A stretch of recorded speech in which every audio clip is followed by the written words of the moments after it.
Hi, and thank you for joining us on By the Numbers here on YouTube. Join us today as we talk about Taylor Swift. Yes, you heard me right. We're talking about Taylor Swift, but in terms of her impact on an economic level across the globe.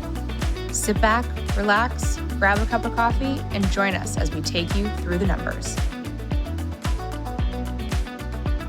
Hi, Lauren. Hi, Lindsay. How are you? I'm doing great. You? I'm going to turn away from you for a second and address our audience directly because I'm about to say two words that may well make some of our viewership turn off this episode.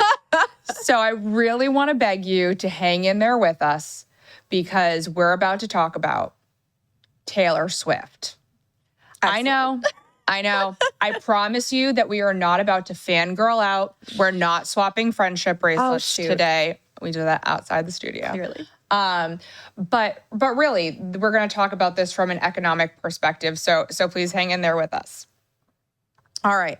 So this headline is Taylor Swift's London Eras Tour could delay Bank of England rate cuts, analysts say. Taylor Swift's record-shattering Eras Tour is continuing to supercharge local economies as it enters its UK leg. The economic impact could be enough to defer a possible September interest rate cut from the Bank of England. That was a statement from TD Bank. I love that. TD Bank is talking about Taylor Swift. We have global investment banks talking about Taylor Swift and the Eras Tour. I love this. Right. So what a time hang to be in alive. there because if they can talk about it, so can we.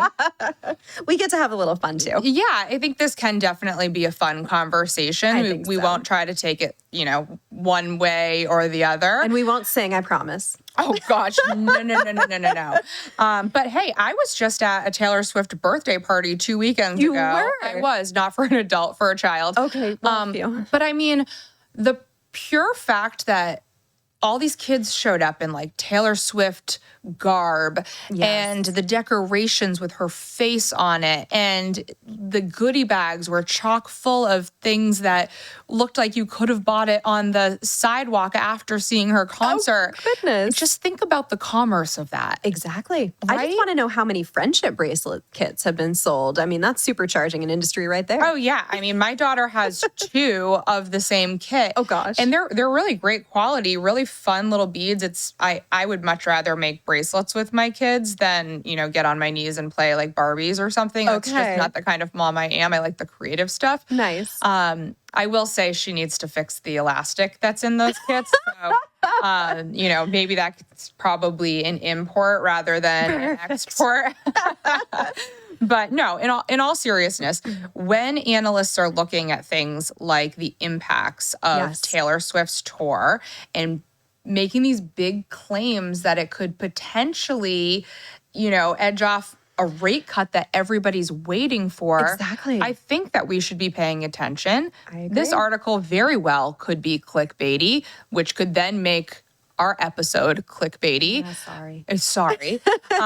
But let's dig into this because there are actual words associated with this. Yes. That I am concerned may end up in our children's Econ 101 textbooks someday. Swiftflation or Swiftonomics. This refers to an uptick in consumer spending, particularly in hotels and restaurants, around the Singing Sensations tour dates. And what did you just say was the last thing that we needed to really show a decline? Exactly. Yes, in order for that rate cut. Disinflation on services. And here we are just supercharging, and again, in specific cities, supercharging demand for those services, which will drive up prices. I mean, we've heard of hotels in the metro area selling out completely when she's in town. Regional airlines adding extra flights into these cities where she's performing. Right. Now, we've always known that there is a multiplier effect to a lot of these events, right? Concerts, sporting events. That's why it's attractive for cities to build a stadium. You get all of that, the jobs created around it, the hotels, the restaurants, the gift shops, everything like that. One typically cited estimate is that for every $100 that an individual spends on tickets to an event, they tend to spend an extra $300 on everything around it. So the hotel, the going out to eat beforehand, the merch. Okay. For Taylor Swift, estimates are just through the roof. They say the multiplier effect is so much larger than most other events. For every $100 spent on tickets, individuals spend $1,300 extra on apparently sequin bodysuits and costumes and bracelets and all of that stuff. It's a whole thing. It's a whole thing. So 300 versus 1,300. Yes, $1,300. How is it possible that one individual has that much drive over a local economy? So she is an economic juggernaut. She's a very smart businesswoman, very astute. But the estimates are that her just U.S. leg of the tour generated $5 billion. Wow. With a B. So to put that in context, $5 billion. All right, well, that's already a big number, but go ahead, put it into context. I feel like I need context. This is just so mind-shattering. The Super Bowl is estimated to generate just $1.3 billion every year. The Super Bowl on average, or the Super Bowl the that most her recent boyfriend played in? Well, there you go. Maybe she fueled that one up a little bit. I was going to say, maybe there was a few extra dollars added because of her attendance. Some Kelsey friendship bracelets or something. The World Cup, the FIFA World Cup, huge global event. Yeah. That is in the ballpark, and again, it matters where the event is held, but between $2 and $5 billion. So for her concert leg to generate as just much as or more than just the U.S. leg. Yep, this does not include the international. Wow. The Olympics are another example of just a huge revenue generator. Now, those estimates are in the ballpark of $10 billion. The Paris Olympics, current estimates say about 8.9 billion euro is the ballpark. But keep in mind, everything I just listed, the World Cup, the Super Bowl, the Olympics, these are major infrastructure investments. We're building stadiums where we're getting that, kind of city investment. And a lot of those, the Olympics especially, you think about the payoff for the Olympics versus the image. So many cities want to host the Olympics for this puts us on the world stage. So there's a little bit of a different consideration here from a concert, right, versus these other events. And she's playing in that ballpark. That's crazy. It's wild to me. She is an Olympic level performance artist. She is. She takes home the gold. Yes, and then some. Yeah. I mean, yeah, right. I mean, we can do that. We could do that exchange into gold if you wanted to. That would be a whole different topic. So, let's see. There was a section here. Okay, so Edinburgh, Scotland, where the Grammy winner began her UK leg. So we were talking about the US leg. This is the UK leg. Earlier this month, said that the concert and associated spending has added up to an estimated 77 million pounds, which is $98 million to that local economy. And I believe it. I always say the plural of anecdote is not data, but just here in our relatively small company, ITR, we have at least two that I know of. Yeah. Of my colleagues are flying to Europe to attend the tour. Stop. Yes. Nick, our colleague, is going to Milan, and David is going to Germany. And I'm so jealous because these sound like amazing trips. But it wasn't just that they're seeing her while they're there. Right. They're specifically planning these trips, flying to Europe to attend a Taylor Swift concert. So in that case, yes, I believe the multiplier effect is enhanced for her. I don't know what I didn't do to not deserve a invite to that, but I'm calling Dave up. You guys are getting a little bit of an email from me later, seeing if I can fit in that suitcase. But no, I've totally heard that. I've heard people say it is actually cheaper for me to fly to another country to see Taylor Swift than to see her here in the United States. With ticket prices, it's interesting. Yeah, about a year ago, it was July 1st, I was at an Ed Sheeran concert down at Gillette Stadium where our Patriots play. Yes. And pure insanity. The traffic getting in there, the tailgating. We were there hours before the concert. The sheer volume of people as we stood there, my partner and I just kept saying, imagine if this was Taylor Swift. We kept saying it over and over again. Really? If Ed Sheeran has it at this level, I wish I remembered the numbers because we were talking to some staff at Gillette and they were like, oh yeah, no, this is big, but this is not Taylor Swift big. Wow. And I mean, to put it into perspective, we could not get out of the parking lot. Really? I mean, I'm sure the concert probably started at 7 o'clock. It was probably over by 10.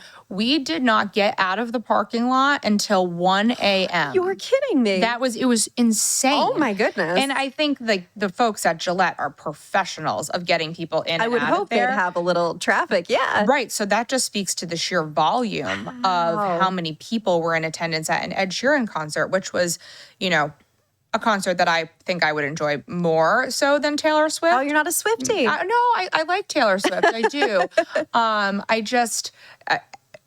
Ed just has a special place in my heart. Fair enough. His talent is just insane, and so is Taylor's. And I think we even kind of, behind the scenes looked up Beyonce and said, why are we not looking at Beyonce? Because I guess this is a little bit of an old award show rivalry anyway, but she is pulling bigger numbers in some cities, at least. In some cities, and again, the scale of the concerts I don't think is identical, but some estimates did say her multiplier effect on concerts was even more than Taylor Swift's was. So that's wild. But I guess to the point, all of these things happening together, right? Taylor Swift is the big one, and it's the buzzy one that we all want to talk about. Well, I think it's the timing of it too, because they're associating her concert dates with these rate cut meetings, right? Exactly. Okay. Exactly, especially globally. And so here in the U.S., yes, she contributed $5 billion, right, in spending. But when you put that in context of, annually $8 trillion plus of consumer spending, it's an impact. We'll see it again in certain cities, but a lot of that money is going to tour tickets. It's going, the Ticketmaster fees that everyone complains so much about. It's paying for all the trucks that are shipping her stage side to side. It's not all just that the mom and pop restaurant or the hotel is getting the entirety of that. But if you're looking at that whole number compared to what was it? We looked at the last 6 months, right? That was at five. That was the 6 month, duration of the tour. $5 billion was the first 6 months of her tour. Or her tour. That was her duration of her tour here in the United States. I believe Is that what it was? I'll have to check that. But for that same 6 months, you pulled consumer spending, right? Overall consumer spending, yes. It was just over $4 trillion. $4 trillion. So, yeah, that's a big piece of that pie, I feel like. Relatively to any other one event, it is. Right, yeah. Crazy. So at the end of the day, would that be enough to really drive prices higher? All of that additional demand, could that keep inflation stickier and delay central bank action? Is she around long enough to actually have an impact on inflation is my question. That is a good question. So clearly, we can't prove the counterfactual. None of this has happened yet.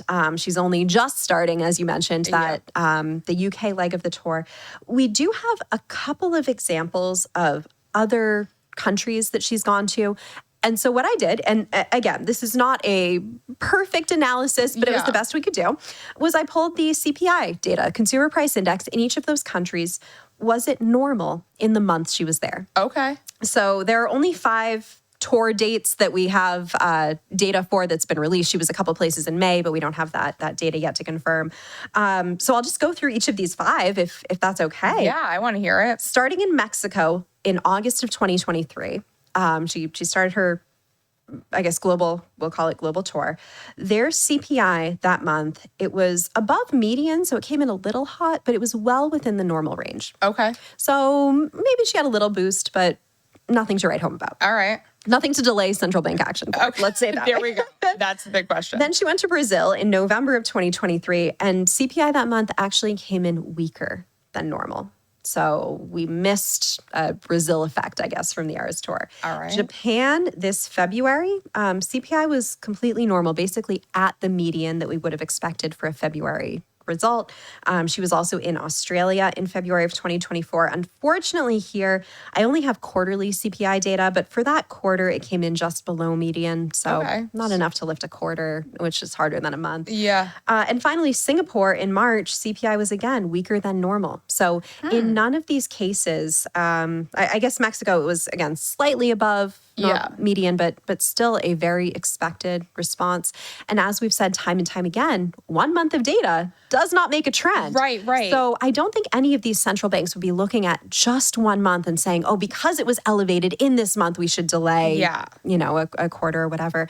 Let alone the fact that none of these months were elevated to a surprising degree. Yeah. So if we were to come off of this, UK tour and find that they said in this meeting that they were not cutting rates because of the Taylor Swift effect. Yeah. I'd want to see their data. Yeah. I know I'm a wet blanket on this very fun topic, but it just doesn't seem like there's more than buzz here. I just think it's a really fun headline to put out there. A fun thing for economists to dig into. And I get to be the buzzkill as usual. Yeah.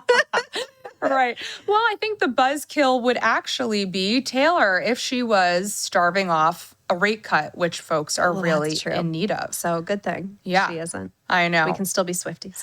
Well, yes, we can still be Swifties. We'll go get our friendship bracelets afterwards. Perfect, Lindsay. Well, I hope that wasn't too fangirly or, silly of a topic for you to listen to today. But we talked about some really other interesting points about how to, kind of fuel your labor force with these different outreach options, with knowing that male enrollment is lower at universities and how that can actually impact your onboarding strategy or your recruiting strategy, rather. Exactly. We talked about imports versus exports and a cooling off in inflation, which is something that we've been looking for. And I say we as if we are sitting with the Fed. But, we're here with bated breath waiting for the data. We really are.